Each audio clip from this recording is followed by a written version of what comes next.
Dear students, आज हम लोग एक बहुत इम्पॉर्टेंट फाइलम के बारे में स्टडी करेंगे। Phylum Annelida. एनिलिडा फाइलम या एनिलिडा संघ के क्या जनरल फीचर्स होते हैं, क्या क्लासिफिकेशन होता है, इसके बारे में हम लोग अध्ययन करेंगे। तो आइए चलते हैं फाइलम एनिलिडा के जनरल फीचर्स क्या होते हैं।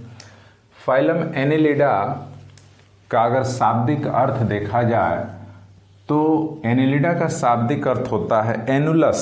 एनुलस मीन्स होता है रिंग और इडियास मीन्स होता है फॉर्म, यानी रिंग फॉर्म की संरचना होती है, गोल संरचना होती है।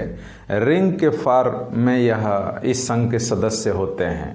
इस संघ के सदस्यों का जो शरीर होता है गोल होता है, यानी रिंग के रूप में होता है, गोलाकार होता है। तो आइए इसके कुछ इम्पॉर्टेंट कैरेक्टरिस्टिक्स हैं, इम्पॉर्टेंट फीचर्स हैं, उसके बारे में अध्ययन करते हैं। सबसे पहले आवास, हैबिटाट क्या होता है, आवास क्या होता है।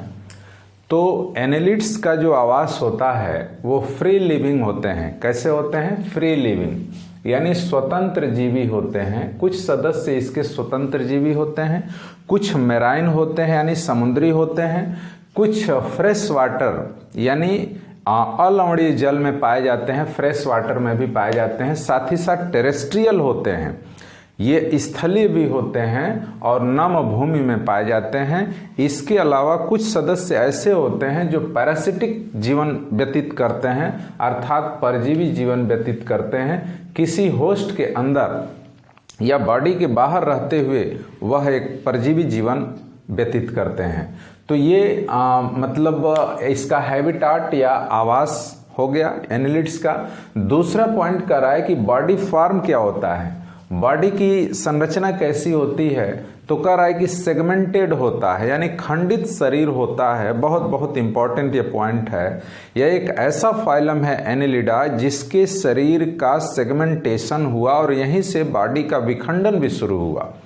यानी जो ट्रूथ एक तरह से कह सकते हैं बॉडी का सेगमेंटेशन होता है, वो यहाँ से सत्य विखंडन या मेटामेरिक सेगमेंटेशन जो है यहाँ से शुरू हुआ है।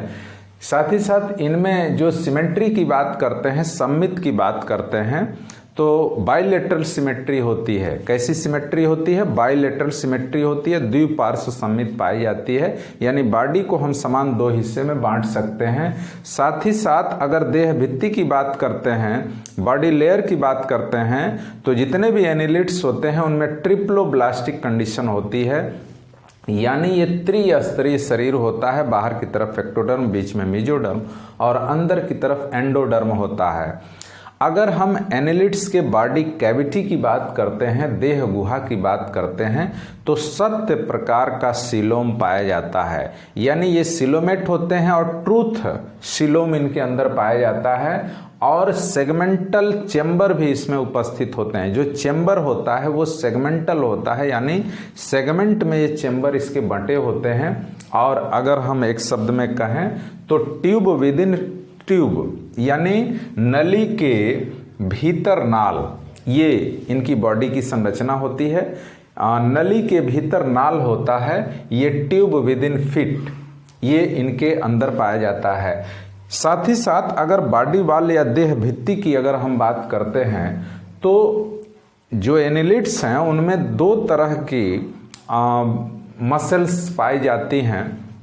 एक अनुलंब पेशी होता है, यानी लॉन्गिट्यूडनल मसल, और दूसरा है सर्कुलर मसल्स, यानी आप कह सकते हैं वृत्ताकार पेशी। तो अनुलंब पेशी भी उपस्थित होती है, वृत्ताकार पेशी भी उपस्थित होती है। Longitudinal and circular muscles are present in case of annelids. ठीक है। साथ ही साथ अगर हम लोकोमोशन या गमन की बात करते हैं, तो गमन जो है सूक्ष्म सीटी के द्वारा इनके अंदर होता है। जो छोटे छोटे सीटी पाए जाते हैं उनके द्वारा ये शरीर के सतह पे वेंट्रल साइड में ये सीटी पाए जाते हैं और इससे लोकोमोशन करता है।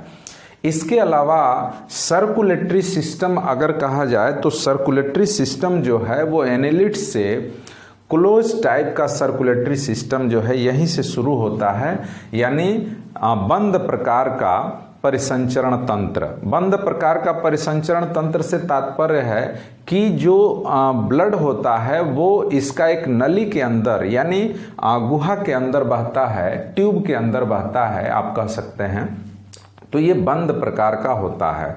साथ ही साथ ये भी कह रहा है कि इनका जो हीमोग्लोबिन होता है वो आरबीसी में न घुल करके, आरबीसी में हीमोग्लोबिन न घुल करके बल्कि प्लाज्मा में घुला होता है, तो इसकी वजह से जो है जो कलर होना चाहिए, कलर तो रेड होता ही है, लेकिन आरबीसी के अंदर जो है इसका हीमोग्लोबिन नहीं घुला होता है बल्कि ये प्लाज्मा में घुला होता है। रेस्पिरेशन या श्वसन की जब हम बात करते हैं तो श्वसन जो है या तो ये बॉडी के सरफेस के द्वारा जो है शरीर के सतह से जो नम इसकी त्वचा होती है, जो नम स्किन होती है, वो स्किन के द्वारा या तो ये श्वसन करता है या गिल्स के द्वारा श्वसन करता है। तो रेस्पिरेशन टेक्स प्लेस बाय नम जो त्वचा है उसके द्वारा होगा या फिर बाय गिल्स के द्वारा होगा। एक्सक्रीशन की जहाँ तक बात करते हैं तो एक्सक्रीशन यानी उत्सर्जन की जो क्रिया होती है वो नेफ्रीडिया के द्वारा होती है। किसके द्वारा होती है? नेफ्रीडिया। इसको हम वृक्कक कहते हैं। और वृक्कक तीन तरह के, अगर फेरिटिमा पास्थुमा जो केंचुआ इसका इम्पॉर्टेंट एक एग्जाम्पल है, अगर उसमें हम देखेंगे तो वृक्कक तीन तरह के होते हैं, सेप्टल नेफ्रीडिया, फेरेंजियल नेफ्रीडिया और इंटेगुमेंट्री नेफ्रीडिया। इन तीनों नेफ्रीडिया के द्वारा फेरिटिमा पास्थुमा के अंदर, केंचुआ के अंदर उत्सर्जन होता है। बाकी अगर जितने भी सदस्य एनिलिड्स के हैं उनमें सब में जो है वो नेफ्रीडिया के द्वारा या वृक्कक के द्वारा उत्सर्जन होता है। साथ ही साथ एक पॉइंट और कह रहा है कि जलीय जो जंतु होते हैं एनिलिड्स के, जल में रहने वाले जो होते हैं वो अमोनिया का उत्सर्जन करते हैं, और जो स्थल पे रहने वाले जंतु होते हैं वो यूरिया का उत्सर्जन करते हैं। यानी जो एक्सक्रीटरी प्रोडक्ट होता है एक्वेटिक जंतुओं के अंदर वो अमोनिया का होता है, अमोनिया का उत्सर्जन करते हैं, और जो आपके टेरेस्ट्रियल जंतु होते हैं वो यूरिया को एक्सक्रीट आउट करते हैं।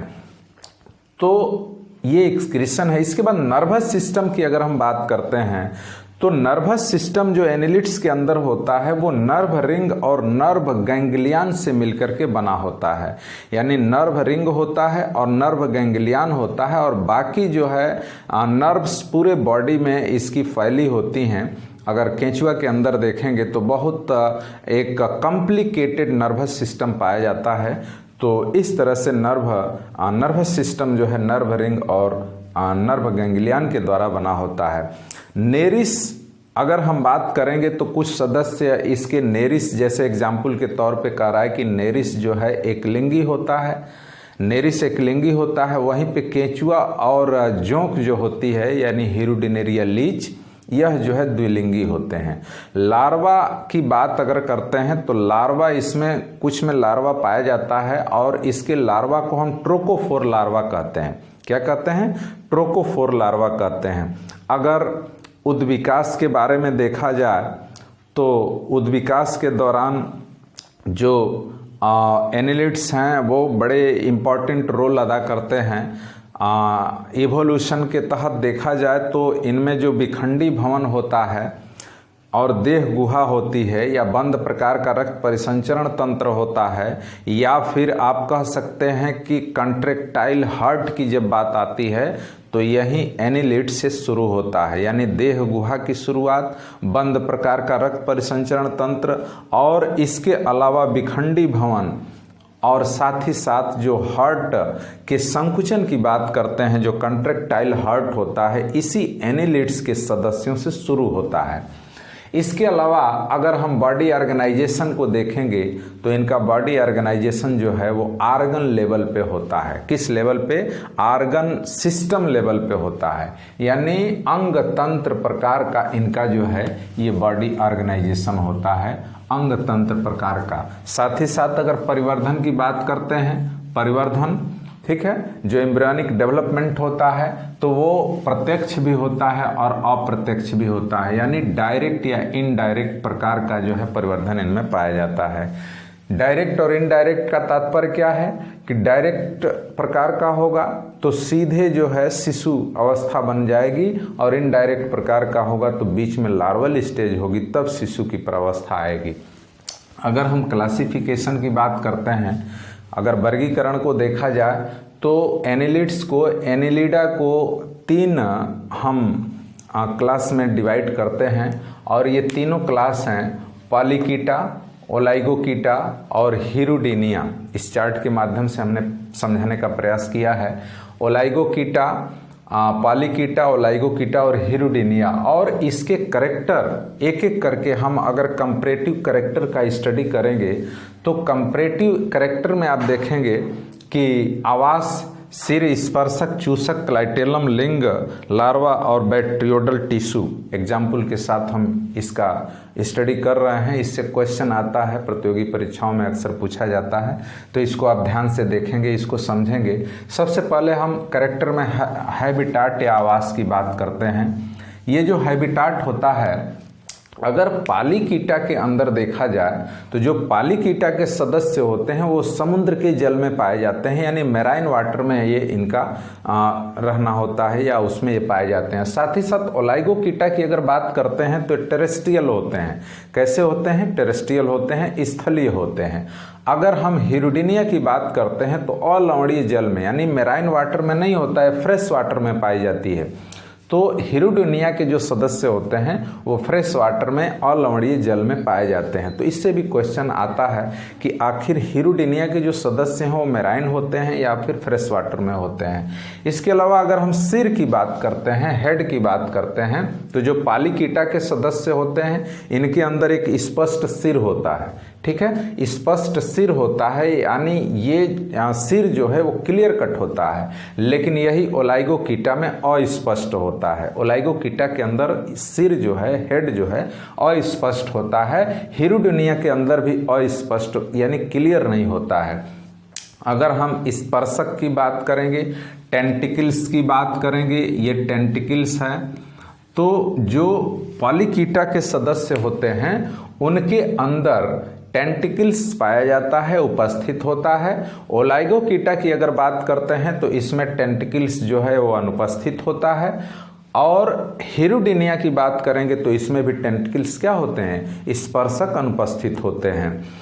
इसके बाद चूसक की बात करते हैं। चूसक यानी सकर्स। सकर्स जो होता है पॉलीकीटा में अनुपस्थित होता है। सकर्स से क्या होता है, चूसक से क्या होता है? ये जो है एक तरह से सकिंग का कार्य करते हैं या किसी चीज को ये पकड़ने का भी कार्य करते हैं। तो सकिंग यानी सकर्स जो है वो इसमें पाया अनुपस्थित होता है, चूसक, और ओलाइगोकीटा में भी अनुपस्थित होता है। लेकिन हिरुडिनिया में जो सकर्स होते हैं, चूसक होते हैं, वो प्रेजेंस होते हैं, और इसके द्वारा, इस सकर्स के द्वारा, जैसे हिरुडिनेरिया लीच है वो किसी भी पैरासाइट के, किसी भी पोषक के ऊपर त्वचा को ब्रस्ट करके और सकर्स के माध्यम से ब्लड को सक करता रहता है, चूसता रहता है। इसके अलावा क्लाइटेलम की बात करते हैं। अगर क्लाइटेलम देखें तो क्लाइटेलम एक स्ट्रक्चर होता है, एनिलिड्स का बहुत इंपॉर्टेंट स्ट्रक्चर होता है। ये संरचना होता है। अगर फेरिटिमा पास्थुमा में देखेंगे तो 14, 15, 16 खंड में क्लाइटेलम होता है। और इस क्लाइटेलम का रोल जो होता है वो कॉपुलेशन के समय यानी रिप्रोडक्शन में इसका विशेष रोल होता है। तो ये पॉलीकीटा में अनुपस्थित होता है, लेकिन ओलाइगोकीटा में उपस्थित होता है, जिसमें फेरिटिमा पास्थुमा आता है। और ये कह रहा है कि जो हिरुडिनिया है केवल जनन काल में हिरुडिनिया के अंदर जो है वो आपका क्लाइटेलम पाया जाता है। ड्यूरिंग रिप्रोडक्टिव फेज या ड्यूरिंग रिप्रोडक्शन हिरुडिनिया के अंदर जो है वो आपका पाया जाता है क्लाइटेलम। तो क्लाइटेलम के बाद हम अगर लिंग की बात करते हैं तो पॉलीकीटा के सदस्य तो एक लिंगी होते हैं। क्या होते हैं? एक लिंगी होते हैं। पॉलीकीटा के सदस्य कैसे होंगे? एक लिंगी होंगे। लेकिन जो ओलाइगोकीटा के सदस्य होते हैं वो द्विलिंगी होते हैं। साथ ही साथ हिरुडिनिया के सदस्य भी द्विलिंगी होते हैं। तो हम देखेंगे कि एक लिंगी में पॉलीकीटा में नेरिस हो जाएगा और इसमें केंचुआ हो जाएगा, और ये जो है आपका जोंक हो जाएगा। साथ ही साथ लार्वल स्टेज की अगर हम बात करते हैं तो लार्वल स्टेज इस पॉलीकीटा में उपस्थित होता है, लेकिन यहाँ पे ओलाइगोकीटा में अनुपस्थित होता है। No larval stage found in Oligochaeta, ठीक है, यानी लार्वल स्टेज नहीं होती है और साथ ही साथ यहाँ भी लार्वल स्टेज नहीं होती है, अनुपस्थित होता है, ठीक है। इसके बाद बैट्रियोडल टिश्यू जो है एक स्ट्रक्चर होता है एनिलिड्स का, बहुत इंपॉर्टेंट कैरेक्टरिस्टिक्स होता है बैट्रियोडल टिश्यू। ये कह रहा है कि पॉलीकीटा के अंदर जो है ये अनुपस्थित होता है। क्या होता है? अनुपस्थित होता है, लेकिन यह ओलाइगोकीटा में भी अनुपस्थित होता है और ये उपस्थित होता है आपका हिरुडेनिया के अंदर। तो हिरुडेनिया में ये आपका उपस्थित होता है बैट्राइडल टिश्यू, ठीक है। तो इस तरह से कंपैरेटिव एनाटॉमी के तहत हम देख रहे हैं। एग्जाम्पल्स की अगर बात करेंगे, उदाहरण की बात करते हैं तो नेरिस जो है ये आपका पॉलीकीटा का मेन एग्जाम्पल होगा। इसके बाद हेट्रोनेरिस होगा और ये जली होते हैं। जितने भी पॉलीकीटा के सदस्य होते हैं ये समुद्र के जल में ही पाए जाते हैं, अर्थात नेरिस है, हेट्रोनेरिस है, एफ्रोडाइट है। एफ्रोडाइट ये पॉलीकीटा का मेन सदस्य होते हैं। अगर हम ओलाइगोकीटा की बात करते हैं तो फेरिटिमा पास्थुमा यानी केंचुआ जो है इसका एक सदस्य होता है, तो केंचुआ है और इसका एग्जाम्पल होगा। इसके अलावा यहाँ पे जोंक जो है हिरुडेनिया लीच, ये जोंक एग्जाम्पल में आता है, किसके? हिरुडेनिया के तहत आता है। तो इस तरह से डियर स्टूडेंट्स हम लोग एनिलिड्स के स्पेशल कैरेक्टरिस्टिक्स के बारे में अध्ययन किए, जिसमें कि हमने देखा फ्री लिविंग भी होते हैं, मैराइन भी होते हैं, फ्रेश वाटर भी होता है, टेरेस्ट्रियल भी होते हैं या पैरासिटिक मूवमेंट भी ये व्यतीत करते हैं। इनका बॉडी जो है वो सेगमेंटेड होता है, द्विपार्श्व समित पाई जाती है। शरीर त्रिस्तरीय या ट्रिप्लोब्लास्टिक होता है। बॉडी कैविटी जो है ट्यूब के अंदर जो है वो ट्यूब होती है, ट्यूब विद इन फिट होता है। इसके बाद बॉडी में जो है लॉन्गिट्यूडनल और सर्कुलर मसल्स पाई जाती हैं। लोकोमोशन इनमें सीटी के द्वारा होता है। साथ ही साथ अगर हम सर्कुलेटरी सिस्टम की बात करेंगे तो बंद प्रकार का रक्त परिसंचरण तंत्र पाया जाता है। एचबी इनका प्लाज्मा में घुला होता है। एक्सक्रीशन इसमें नेफ्रिडिया के द्वारा होता है। नर्वस सिस्टम नर्व रिंग और साथ ही साथ नर्व गैंग्लियन के द्वारा मिलकर बना होता है। ये एक लिंगी भी होते हैं, द्विलिंगी भी होते हैं। उद्विकास के दौरान विखंडन और रक्त परिसंचरण तंत्र जो बंद प्रकार का होता है, हार्ट का मसल कंट्रैक्शन है वो यहीं से शुरू होता है। बॉडी ऑर्गेनाइजेशन इनका जो है organ tissue organ system level पे होता है। लार्वल स्टेज इनमें ट्रोकोफोर लार्वा की पाई जाती है। परिवर्धन इनमें प्रत्यक्ष या अप्रत्यक्ष प्रकार का होता है। इसको 3 क्लास में डिवाइड किए, पॉलीकीटा, ओलाइगोकीटा और हिरुडिनेरिया एग्जाम्पल्स के साथ। तो आप इसका स्क्रीनशॉट भी ले लेंगे। आज बस इतना ही। आप वीडियो को देखते रहिए, लाइक करते रहिए, शेयर करते रहिए और सब्सक्राइब करते रहिए। Thanks for all.